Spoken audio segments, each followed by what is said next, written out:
आज हमारे बीच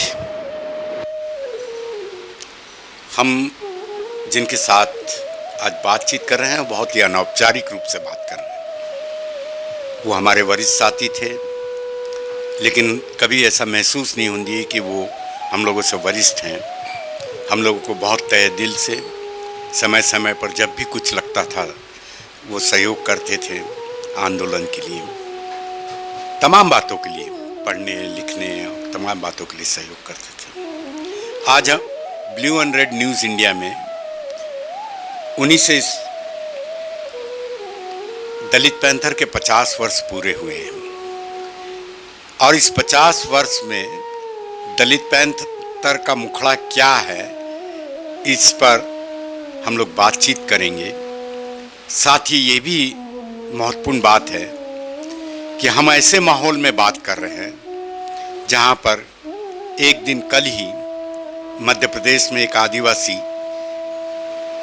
व्यक्ति पर भारतीय जनता पार्टी के जो नेता थे शुक्ला, बड़े कार्यकर्ता थे, उन्होंने पेशाब की। वहीं और भी कुछ घटनाएं घटी बलात्कार की दलितों के सवाल पे।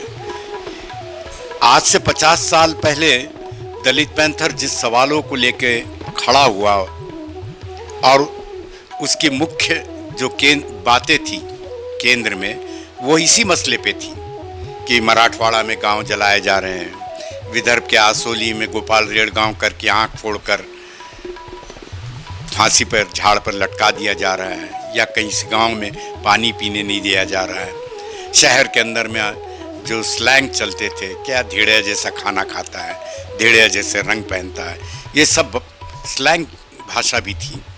ऐसी भाषाओं के बीच आज दलित पैंथर के 50 साल का आकलन हम एक ऐसे पढ़ने लिखने वाले व्यक्ति से कर रहे हैं जिनका नाम है ताराचंद खांडेकर। हम blue and red news India में उनका स्वागत करते हैं। धन्यवाद।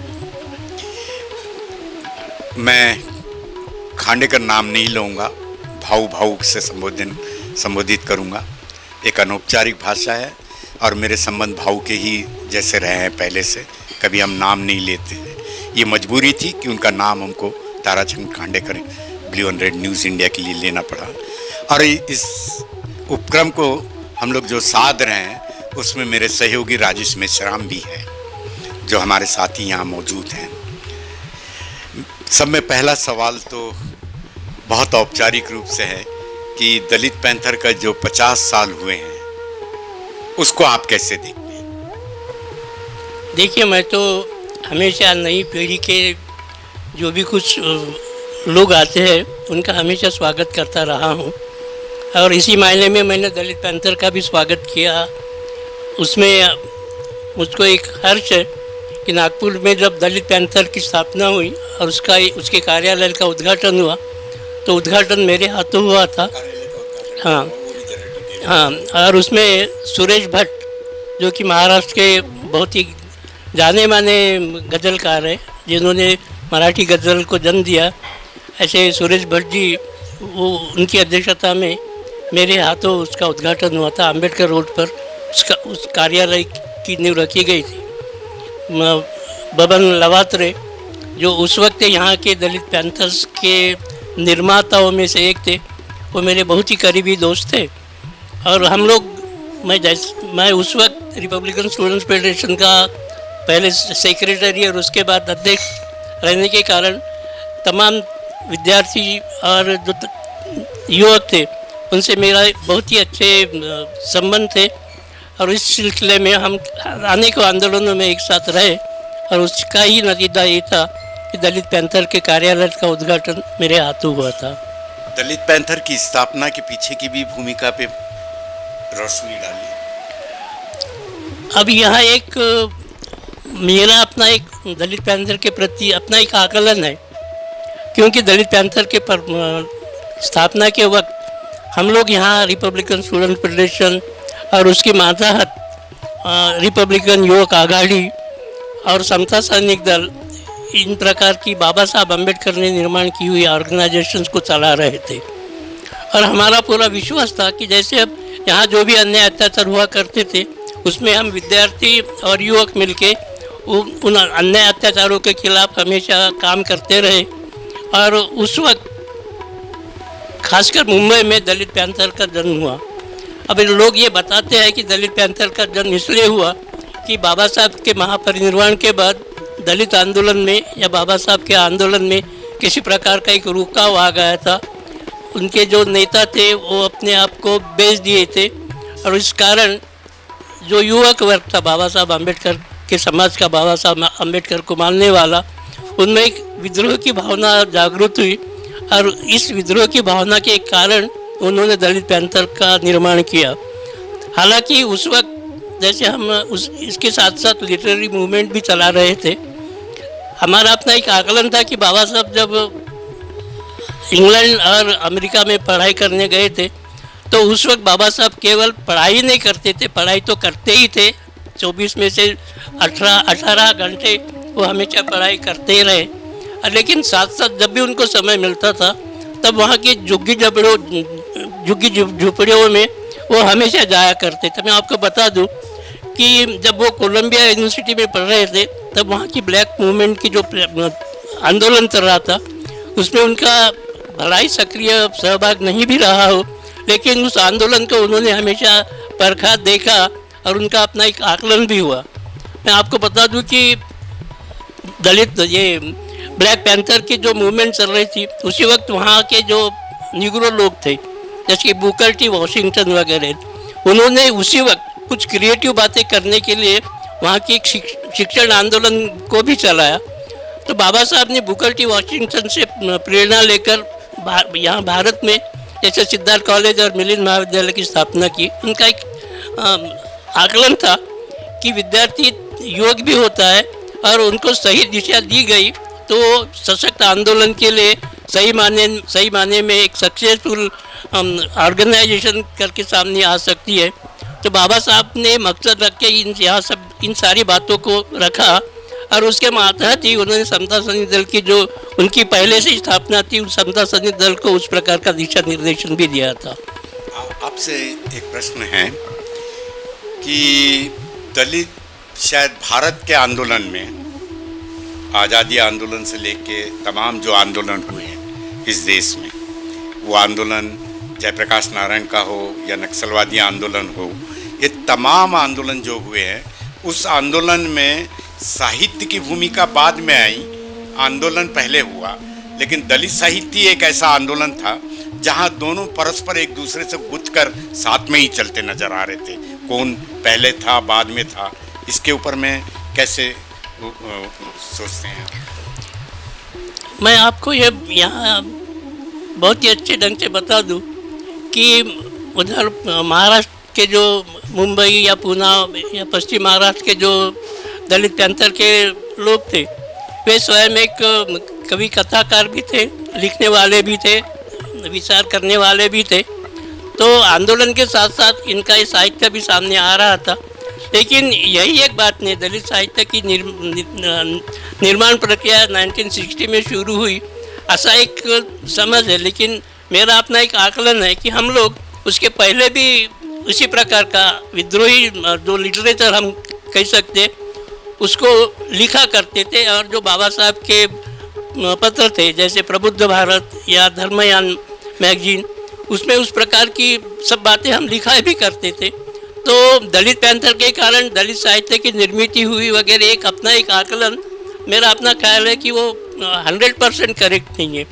बाबा साहब आम्बेडकर ने जो एक विचार रखा था जिसमें विद्रोह था, परंपरा के खिलाफ विद्रोह था, नए निर्माण के प्रति उनकी जो एक श्रद्धा थी, और उस कारण जो भी आंदोलन बाबा साहब चलाते थे उसमें उस वक्त का जो युवक था जैसे पश्चिम महाराष्ट्र में और मुंबई के लोगों में उस प्रकार की जागृति नहीं भी होगी, लेकिन हमारा एक विदर्भ ऐसा प्रांत रहा है कि यहाँ उस वक्त का जो युवक है, आप देखेंगे, आपको ज्ञात भी होगा कि उस वक्त के जो शेड्यूल कास्ट फेडरेशन या रिपब्लिकन पार्टी के जो नेता लोग थे वो उस वक्त यहाँ युवक हुआ करते थे, वो भी लिखा करते थे और आंदोलन में भी काम करते थे।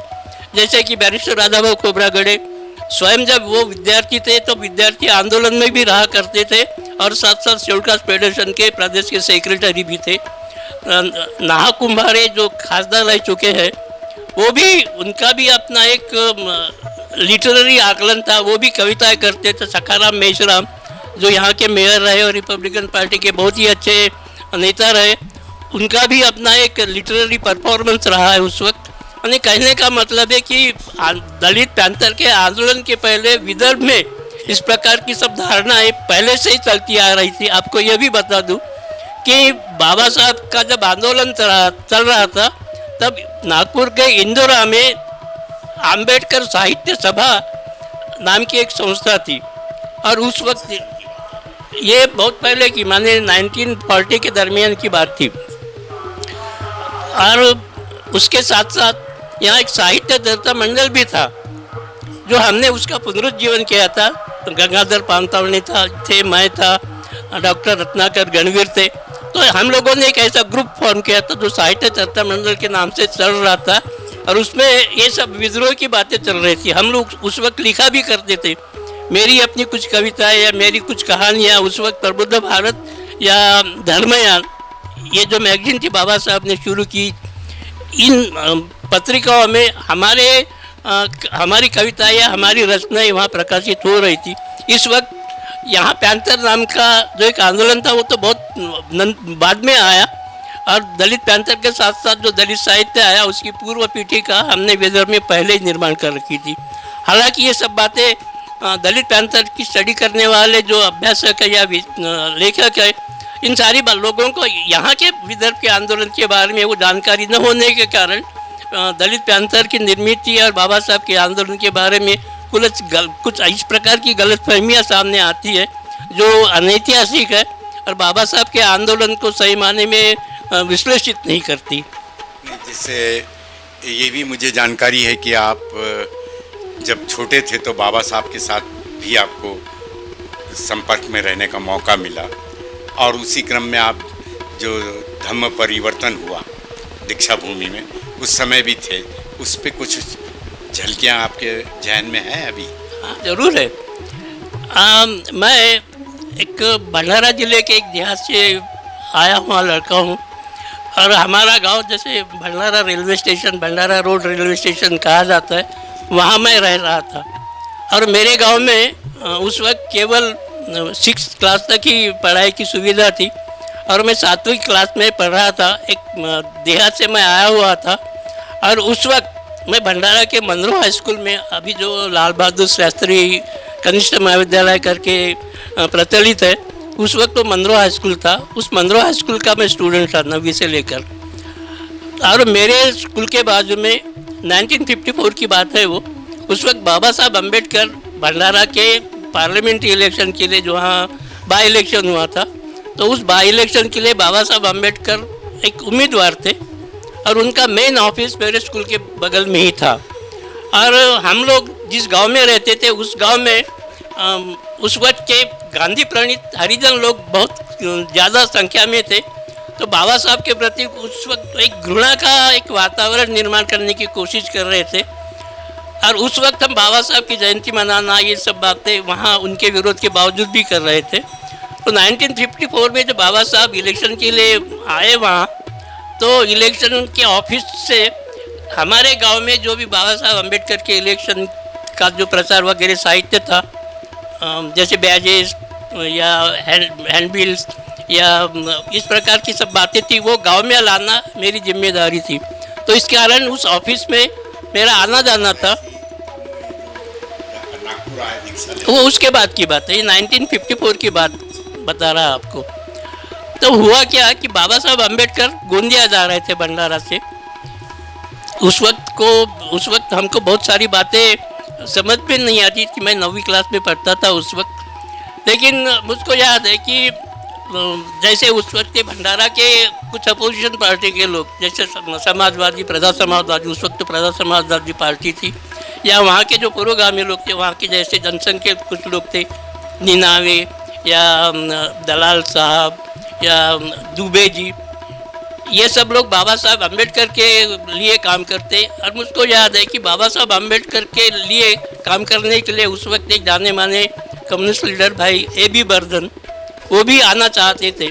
लेकिन एक सभा में जब बर्दन साहब आए तो उनकी सीपीआई पार्टी ने उनके खिलाफ आवाज़ बुलंद की और कहा यदि आप बाबा साहब के प्रचार के लिए जाओगे तो आपको पार्टी से निष्कासित किया जाएगा। इसलिए हालांकि उनके मन में था कि मैं बाबा साहब के लिए प्रचार करूं, लेकिन पार्टी की इस प्रकार की डिसिप्लिनरी एक्शन के कारण उन्होंने आना बंद कर दिया था।